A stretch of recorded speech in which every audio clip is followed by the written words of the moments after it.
Hi everyone, and welcome to this week's Monday Memo. Now, some of you might have had happen to you. I know had this happen to me loads of times. Is we come up with this completely logical insight. It's so obvious. We see it in a piece of analysis.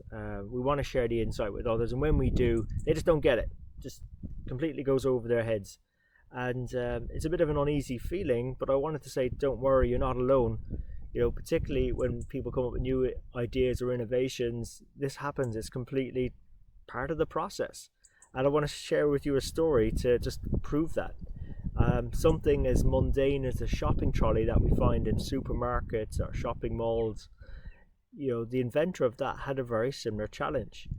His name was Sylvan Goldman. In 1937, he was a proprietor of the Humpty Dumpty shopping chain, and he decided to go and do something about the challenge that his shoppers were having in terms of only being able to fit a certain amount of produce into their wicker baskets.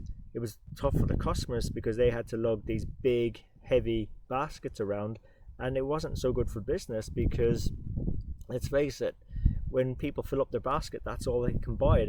Unless they're going to get another one, they're sort of limited in terms of what they can purchase. And the insight came to him one night when he was in his office and he saw two chairs across from each other, and he wondered, what if I could sort of hang baskets off of them and have one end of them as the handle to push it, and then put wheels on the legs. So I suppose from a business point of view, makes sense, and from a customer point of view, complete sense. And he even went so far to develop an entire marketing campaign around this invention, calling it the newest innovation in shopping. But then when he launched, the invention was a complete flop.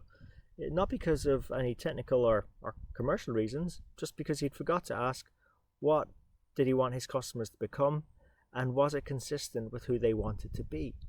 Because in the minds of Goldman's customers, particularly his target ones, those wheeled shopping baskets, those trolleys, were asking them to become something they didn't want to be.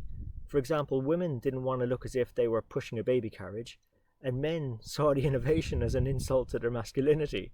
So what he ended up doing was hiring a number of male and female models to push the shopping trolleys around, say, the entrance of the shop, full of merchandise, of course. And then he had a greeter saying to those coming into the store, look, everybody's using them, why don't you? And that presence, that visibility of other people using the innovation, Goldman was actually modeling what he wanted his customers to become, so they wouldn't think twice about wheeling their baskets around. And in effect, this is like what we have to do in finance. So we have to train our customers to model or see the way we want them to become. And Goldman was so successful at this, he obviously became a multi-millionaire off the back of it, collecting royalties on every shopping cart that was sold in the United States.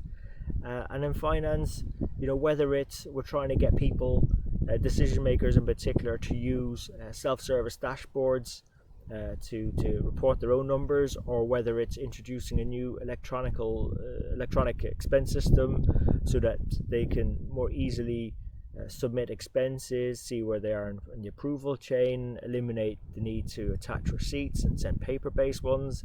You think these are logical, obvious innovations that people would just snap up and use, but not necessarily people are going to get it first time.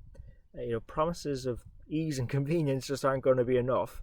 We really need to show them what we want them to become and how that's consistent with them achieving their objectives. So whether it's walking them through a forecast so that they can see their role in the decisions that they need to make, or in terms of using those process improvements and how it's going to move their business forward and what role they need to play.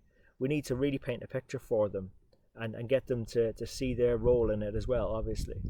And that's why we bring guest mentors onto the Strength in the Numbers show, so that they can sort of share their stories on how they've done that, what's worked, what hasn't worked, and more importantly, we take the time to deconstruct those into steps so that you could follow, so that those hard-won lessons don't take so long to come to you. And given its practical knowledge, and in various different circumstances, it can be very useful to become more influential and solve more meaningful problems in your organizations. And look, I hope you found this story useful. You probably never look at shopping trolleys in the same way again. But if you did, please remember to share it with your friends and colleagues. And we really appreciate it when you leave a review of our show. So we're on all major platforms: iTunes, Stitcher, SoundCloud and YouTube. Quite recently we got onto Spotify as well, so please check us out there if that's what you use. And really appreciate you investing your time with us today. So until next time, take care of yourselves. Let's keep on building our strength in the numbers.